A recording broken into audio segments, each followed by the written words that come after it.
The more you care about an outcome, the less control you have over yourself. Your brain already weighs losses twice as heavily as gains, and emotional overinvestment amplifies that, feeding repetitive thinking directly linked to depression.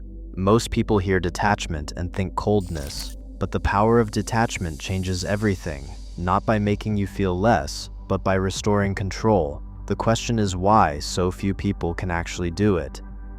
Detachment is often misunderstood as shutting down or turning away from feeling. In reality, it is a deliberate act of emotional regulation, an internal shift that allows a person to step back from the heat of the moment without numbing themselves or becoming indifferent. Psychologist James Gross describes detachment as a form of cognitive reappraisal, where the mind changes its perspective on a situation rather than simply trying to suppress or hide emotion. Suppression pushes feelings below the surface, often leaving the underlying turmoil untouched. Reappraisal, by contrast, changes the meaning of what is happening, and that in turn changes the emotional response. Research shows that people who use reappraisal to manage their emotions experience less lingering negativity and recover from stress more quickly than those who rely on suppression. Detachment, in this sense, is not withdrawal. It is the freedom to notice an emotion, pause, and choose how to respond. For someone like Maya, hearing this concept for the first time, the message is not feel less, but regain your footing. Detachment becomes a tool for staying clear-headed and stable, even when the world around feels uncertain. The mind's natural wiring resists letting go. In daily life, loss aversion pulls attention toward what might slip away. Daniel Kahneman and Amos Tversky's research shows that people feel the pain of loss about twice as strongly as the pleasure of gain.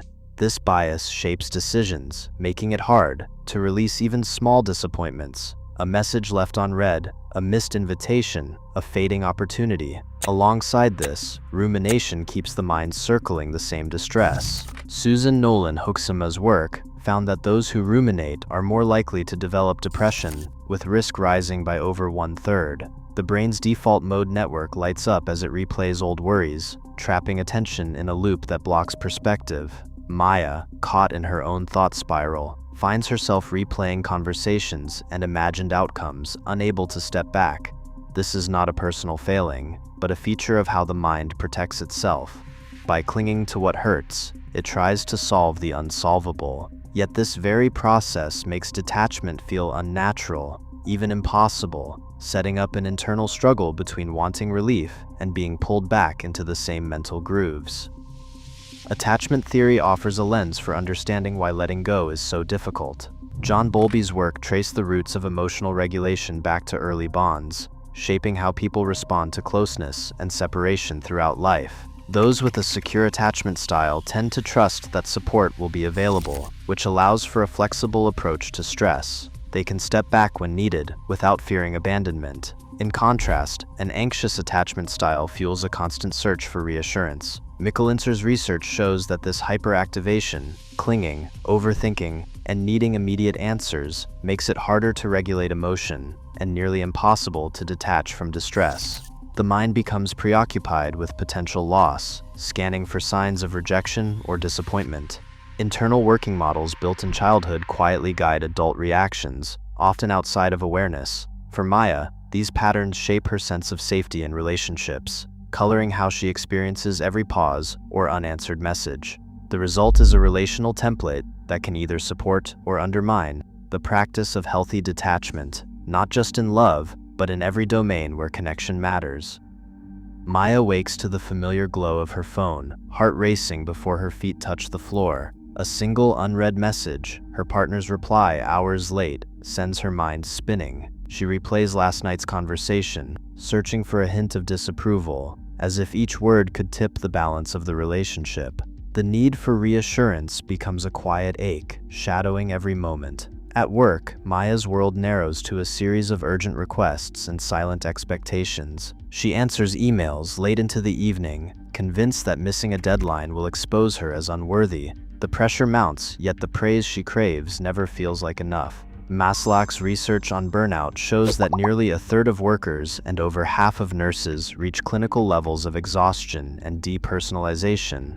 Those numbers echo in Maya's drained reflection. her sense of self blurs with her job, each setback landing like a personal failure. Later, scrolling through social media, Maya watches her mood shift with every like and comment. The brain's reward circuits fire in response to digital approval, but the relief is brief. Sherman's studies reveal that higher activation in the social reward system makes it harder to disengage, trapping attention in a cycle of validation seeking. For Maya, the cost of caring too much is measured in restless nights and a growing sense of vulnerability, as her well-being becomes tethered to forces she cannot control. Every emotional investment leaves a trace in the body. The amygdala, deep in the temporal lobe, acts as the brain's alarm, reacting instantly to perceived threats, whether it is a missed call or a tense conversation. The prefrontal cortex, just behind the forehead, serves as the regulator, weighing context and applying restraint. Joseph Ledoux's research frames this as a constant push and pull. The amygdala sounds the alarm, and the prefrontal cortex tries to restore balance. When emotional overinvestment becomes routine, the alarm system grows hypersensitive, and the regulator tires. The brain's stress circuits stay on high alert, making it harder to regain perspective. Bruce McEwen's work on allostatic load reveals the cost of this imbalance. Chronic stress raises cortisol, weakens the immune system, and even reshapes neural pathways. The more identity and self-worth become tied to outcomes, the heavier the toll. Over time, stress responses lose flexibility, blood pressure stays elevated, and the mind struggles to detach. What starts as care or ambition slowly becomes a physical burden, wearing down resilience. Dr. James Gross explains that when the amygdala fires constantly, the prefrontal cortex works overtime to regulate. That is exhausting for the brain and body.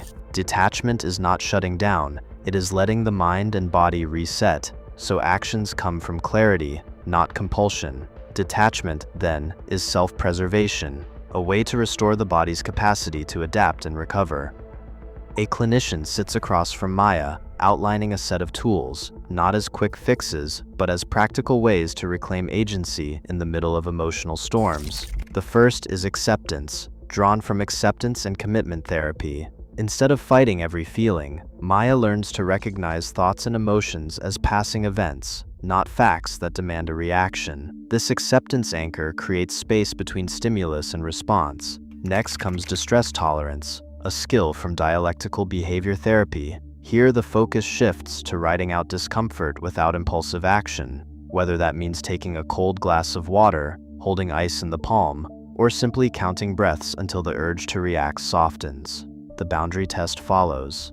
Maya is invited to define what she will and will not take on, both at work and at home, practicing how to say no without guilt. Behavioral logging is added to the plan, a simple act of tracking triggers, emotional intensity, and outcomes, building self-awareness over time.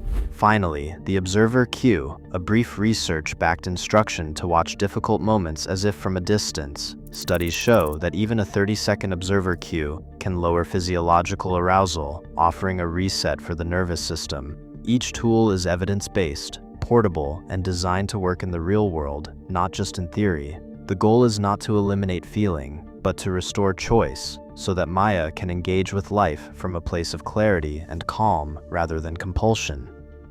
Maya sits quietly, the clinician's voice steady and gentle. Together, they begin a three-step reappraisal. First, Maya names the emotion, anxiety, tight in her chest. She is asked to notice it, not analyze it, and just let the feeling be there. The clinician invites her to describe the moment as if she were an outside observer, almost like narrating a scene in someone else's story. Maya pictures herself reading a late-night message, her heart pounding, but now she watches from a distance. The urge to react softens. Next, she reframes the meaning. Instead of seeing the delayed reply as rejection, she considers other reasons. Maybe her partner was tired, or busy, or simply needed space. The story shifts. The emotion loosens its grip. Research using fMRI shows that this kind of reappraisal changes the brain's response. The amygdala, once on high alert, quiets down, while the prefrontal cortex takes the lead. People who practice this technique make different choices, less loss-averse, more balanced, and less likely to spiral into old patterns. Finally, Maya checks in with her body. She notices her breath and the ground beneath her feet. The moment passes. The feeling, once overwhelming, now feels lighter, less urgent. In this pause, she finds space to choose her next step, not out of fear, but from a place of quiet authority. In a world that thrives on constant reaction and relentless connection, choosing detachment is a quiet act of strength. Today, emotional self-possession is rare and essential. As relationships and pressures intensify, the ability to step back grants clarity, not coldness. Sometimes, true presence begins with letting go.